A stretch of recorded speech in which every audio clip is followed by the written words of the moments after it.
बिस्मिल्लाहिर्रहमानिर्रहीम। अस्सलाम वालेकुम। उम्मीद है कि आप सब खैरियत से होंगे। ओके, तो आज एक नए लेक्चर के साथ हम हाजिर हैं। आज का जो लेक्चर हमारा है वो है डैम्पिंग।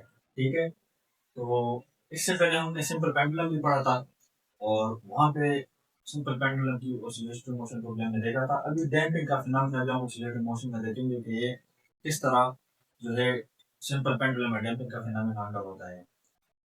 सबसे पहले मैं आपसे कुछ बातें इसके रिलेटेड करूँगा। पहला तो ये होगा ना कि डैम्पिंग जो है ये रियल सिस्टम में इंक्लूड है। ठीक है, मतलब कि अगर हमारे पास कोई आइडियल सिस्टम है, for example ideal simple pendulum, अगर हम सिस्टम में सिंपल पेंडुलम की बात कर ले तो ये जो सिंपल पेंडुलम की ऑसिलेशन है असल में ये आइडियल है, क्योंकि आपको पता है वहाँ पे कोई एयर रेजिस्टेंस, कोई फ्रिक्शन, कोई ड्रैग फोर्स वगैरह नहीं होती कि वहाँ पे उसकी मोशन को या उसकी ऑसिलेटरी मोशन को जो है रेजिस्टेंस का सामना करना पड़े। ठीक है, तो वो मुसलसल अपनी हरकत को कंटिन्यू करती है। जबकि अगर हम रियल सिस्टम की बात करें और हमारे पास रियल सिस्टम में कोई सिंपल पेंडुलम है, ठीक है, या कोई पेंडुलम खेले आप और वो अपनी ऑसिलेटरी मोशन परफॉर्म करता हो, तो आपने देखा कि वो कुछ देर बाद रुक जाएगा। ठीक है, मतलब ये कि अगर हमें एक स्ट्रिंग लूं, एक धागा लूं, या आप इस तरह की एक तार मैंने ले ली और उसके साथ मैंने एक स्मॉल मास को अटैच कर दिया। अगर मैं उसे स्विंग करूंगा, मतलब एक मीन पोजीशन से एक स्ट्रिंग पॉइंट तक पहुंचा दिया और फिर मैं उसे छोड़ दूं, तो वो मुसलसल जो है अपनी ऑसिलेटरी मोशन को परफॉर्म करेगा। लेकिन आप ये देख रहे होंगे कि वो आहिस्ता आहिस्ता वक्त के साथ साथ डिक्रीज होती जाएगी, उसकी ऑसिलेटरी मोशन कम होती जाएगी। ठीक है, तो डैम्पिंग का फिनोमेना यहाँ पे अगर हुआ, ठीक है, यही पे डैम्पिंग का फिनोमेना अगर होता है कि वो बॉडी जो ऑसिलेटरी मोशन परफॉर्म कर रही है असल में वो एक रेजिस्टिव मीडियम में अपनी मोशन जो है वो कर रही है, तो फिर वहां पे हम क्या करते हैं कि ये डैम्पिंग फिनोमेना यहाँ पे अकर हुआ है। ठीक हुआ, हम ये कहते हैं कि यहाँ पे डैम्पिंग है। तो डेफिनेशन की तरफ हम चलते हैं। Any effect that tends to reduce the amplitude of vibrations is called damping. वो फिनोमेना या वो असर जो कि जिसमें एम्पलीट्यूड रिड्यूस होता हो, किसी कोई वाइब्रेटरी मोशन हो रहा हो और उसका एम्पलीट्यूड आहिस्ता आहिस्ता डिक्रीज हो रहा हो या रिड्यूस हो रहा हो, तो वो फिनोमेना हमारे पास क्या कहलाता है?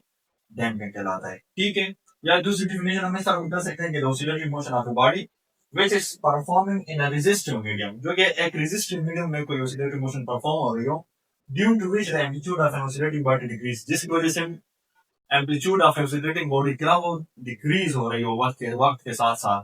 ठीक है, उसी को भी हम क्या कहते हैं? डैम्पिंग। अगर यह डिफिनेशन करते आप तब भी सही है, अगर ये वाला डिफिनेशन आप करते तब भी सही है। ठीक है, एक्सप्लेनेशन की तरफ हम चलते हैं। एक्सप्लेनेशन में हमारे पास क्या है? एक्सप्लेनेशन से पहले हम इस डायग्राम को समझ लेते हैं। देखें यहाँ पे एम्पलीट्यूड की बात हमने की, एम्पलीट्यूड क्या चीज है? The maximum displacement of the body from its mean position in a cycle. मतलब ये कहते हैं कि ये हमारे पास सिंपल पेंडुलम है, ठीक है, या पेंडुलम आप कहते हैं। जब ये मीन पोजीशन देता था मैंने इसको एक दफा एक्सट्रीम तक पहुंचा दिया, अभी मतलब ये तो एक्सट्रीम तक पहुंच चुका है।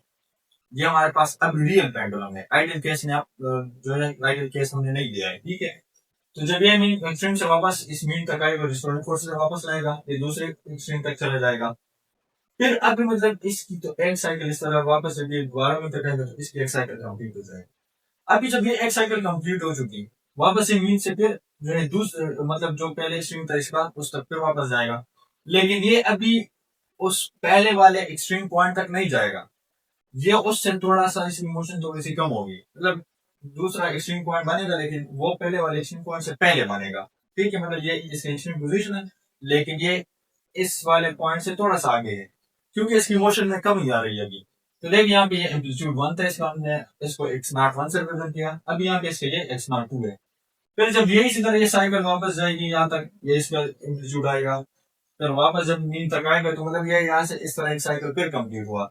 जब फिर दूसरे मतलब वापस एक्सट्रीम तक जाएगा तो फिर थोड़ी सी हरकत ये करेगा, मतलब वापस उसी जो ओरिजिनल एक्सट्रीम पोजीशन था इसका आप इस तरह कह सकते कि पहले से जो ओरिजिनल एक्सट्रीम पोजीशन था वहां तक फिर ये नहीं जाएगा, उस दूसरे वाले एक्सट्रीम से थोड़ा सा आगे तक ये चला जाएगा, फिर वापस मीन तक आएगा। तो मतलब ये है कि यहाँ पे डैम्पिंग फिनोमेना अकर हो रहा है। ठीक है, मतलब इसकी मोशन जो है वो आहिस्ता आहिस्ता डिक्रीज हो रही है वक्त के साथ साथ। तो ये इस x03 है। ठीक है, तो ये हमने सिंपल पेंडुलम मतलब या पेंडुलम की डैम्पिंग फिनोमेना यहाँ पे देख ली। और ये कौन सा पेंडुलम होगा? Real pendulum. ठीक है, तो एक्सप्लेनेशन में हम क्या लेंगे कि it occurs in the real system. आपने ये बात आज नहीं याद रखनी है। फिर है such forces that reduces the motion, मतलब फ्रिक्शनल फोर्स या रेजिस्टेंस, ड्रैग फोर्स, ये हो चुका। फिर है energy loss occur in the system by doing work on the surrounding. अच्छा, यहाँ पे ये रेजिस्टिव मीडियम मतलब इसके लिए एयर रेजिस्टेंस हो सकती है, इस स्ट्रिंग में जो है फ्रिक्शन फोर्स हो सकती है। तो ये क्या करेगा, मतलब ये इसका सराउंडिंग है ना, इसी सराउंडिंग पे ये अपनी वर्क डन को परफॉर्म करेगा, जिसकी वजह से इसकी एनर्जी डिक्रीज होती जाएगी आहिस्ता आहिस्ता।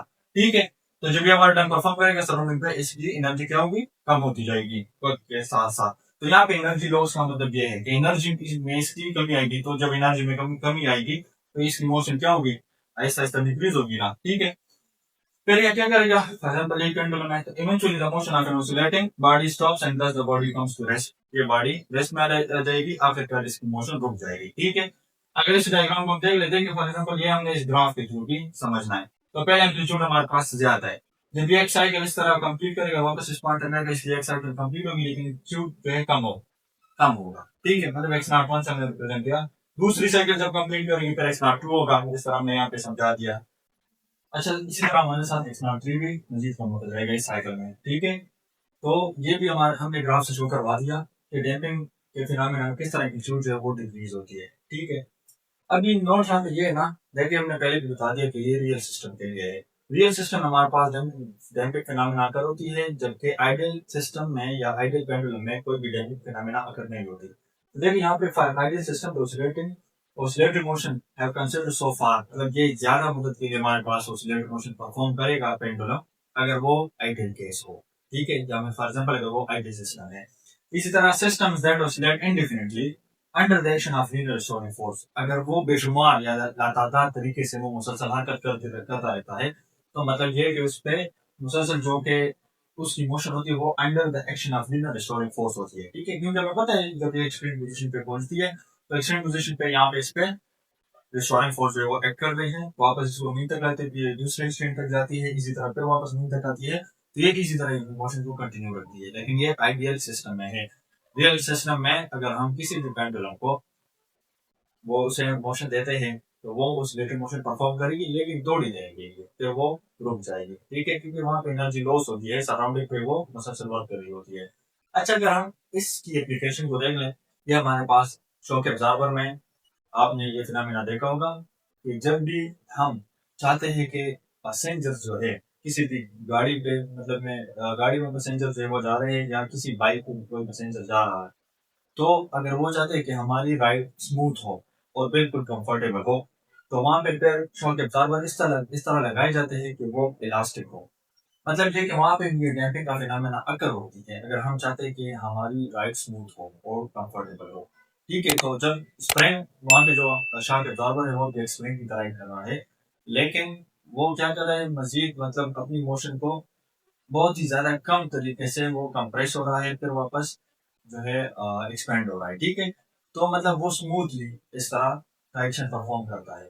तो शॉक एब्जॉर्बर पे हम ये एप्लीकेशन यूज कर सकते हैं। इसी तरह डैम्पिंग फिनोमेना अगर हम स्विंग जो है वो उसकी एप्लीकेशन को देख दें, स्विंग का मतलब ये झूला, अगर कोई बच्चा झूले पे झूल रहा है, तो वहां पे भी आपने देखा होगा कि जब एक दफा वो मोशन स्टार्ट कर देता है, और फिर अगर वो मजीद मतलब हरकत करता रहता है, और वो फिर अपने पाँव वगैरह को नहीं चलाता, लेकिन मतलब वहां पे उसकी मोशन कंटिन्यू रहती है, तो वहां भी हम देखते हैं कि वहां पे भी मोशन आहिस्ता आहिस्ता से कम होती रहती है। ठीक है, तो वो ये फिनोमेना जो है, ये बेहतर फिनोमेना हम स्वयं के मोशन में भी देखते हैं। इसी तरह शाकिर दावल जो है, ये भी बेहतरीन एप्लीकेशन है इसकी, जिसकी वजह से हम स्मूथ राइडिंग या कंफर्टेबल राइडिंग जो है किसी भी व्हीकल में कर सकते हैं। ठीक है, तो ये था हमारे पास लर्निंग का टॉपिक। उम्मीद है कि आपको एक एक पॉइंट समझ आ चुका होगा। नेक्स्ट लेक्चर में इंशाल्लाह हम शॉक एब्जॉर्बर पे वीडियो बनाएंगे, जिसमें हम इस डैम्पिंग की मजीद टाइप्स भी पढ़ेंगे। ठीक है, तो ये वीडियो अगर आप देख लें, इंशाल्लाह फिर वो वाला टॉपिक आपके लिए बहुत ज़्यादा ईजी होगा। तो मुझे उम्मीद है कि ये लेक्चर आपको समझ आ चुका होगा। मुझे इजाज़त दीजिए, अल्लाह हाफ़िज़।